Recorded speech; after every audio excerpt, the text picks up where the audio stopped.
Welcome to Hunter Beyond Time and Space Chapter 16. You only have one life. Originally, when something beyond the ordinary appeared in life, it was a very romantic thing.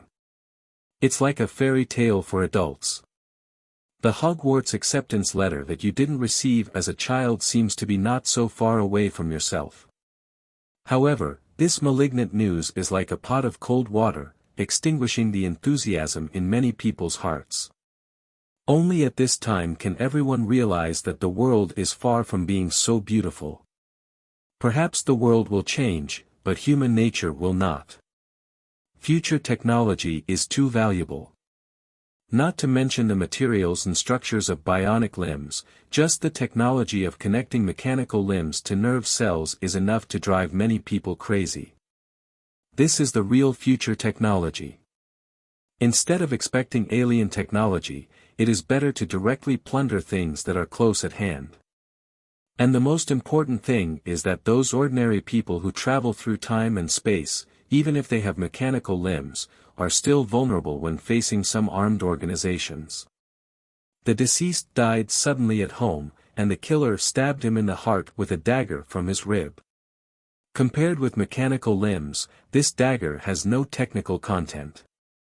This is not a fairy tale, but rather a sarcastic fable for adults. At this moment, many impulsive time travelers who revealed their identities because of the heat began to be afraid. Some people who returned with mechanical limbs were worried that they would also be assassinated. Other time travelers, such as Qing Chen, who had no mechanical limbs, didn't know if others would covet other things.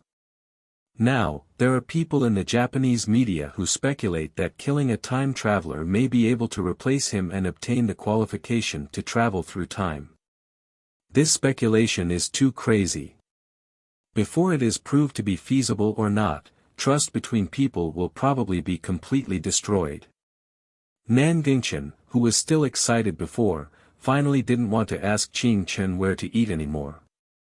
Nan Gingchen whispered, "It's supposed to be a chance to change our fate," but suddenly it became a horror game.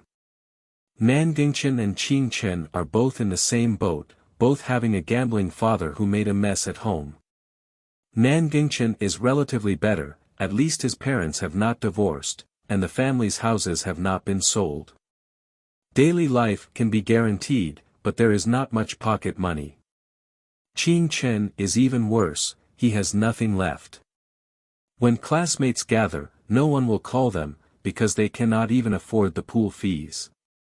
Nan Gingchen has a girl he likes, but because he has no pocket money, he feels a bit inferior and dare not say anything to that female classmate. So both of them are eager to make money.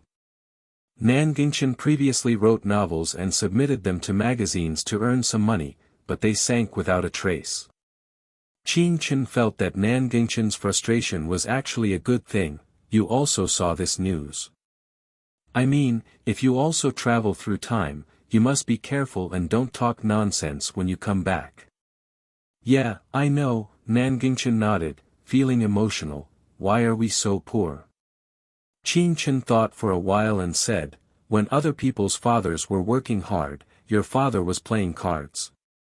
Although Nan Gingchen was a bit complaining about his own father, he still felt uncomfortable after being told by Qing Chen. He asked again, "What about your father?" "Oh, my father is playing cards hard," Qing Chen replied. The two fell into silence for a while, and after a while, Nan Gingchen asked, "By the way, how did your father get in?" "I reported him. I hope he can reflect on himself inside," Qing Chen replied calmly. Nan Gingchen was stunned for a moment. "Why don't you report my father?" At this moment, the bell rang for class.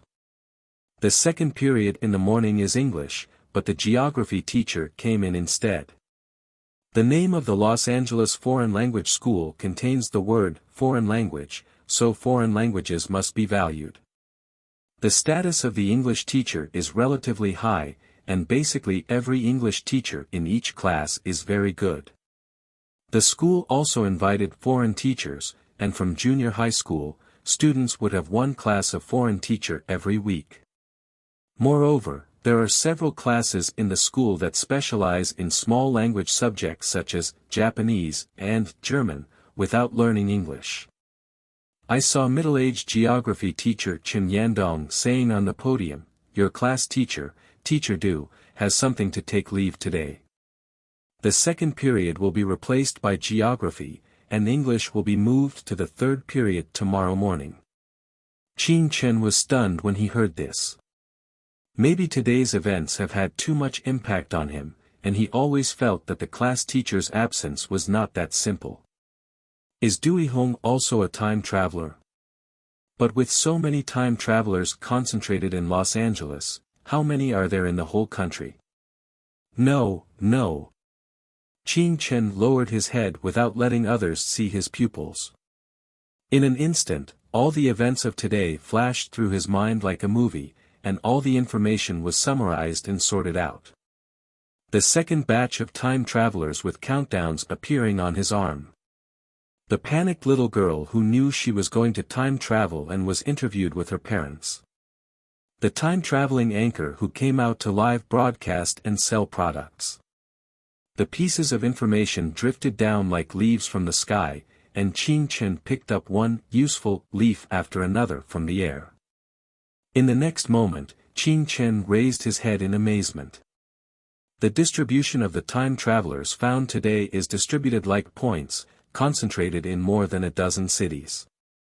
Even residents of some cities are puzzled and wonder why there are no time travelers in their cities. That is to say, the distribution of time travelers may be very concentrated. Concentrated in more than a dozen cities.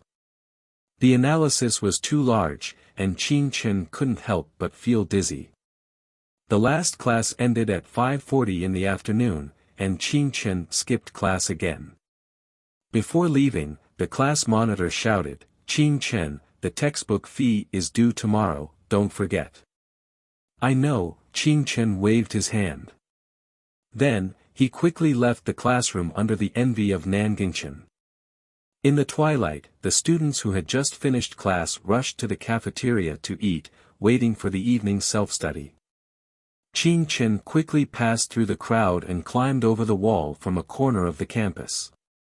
After returning home, he took off his school uniform and changed into clothes he rarely wore, and then put on a duckbill cap and went out. He searched for the address of Yinquan Central Garden on his mobile phone, which is about 6 kilometers away from the school, and it is where Huang Jixian lives.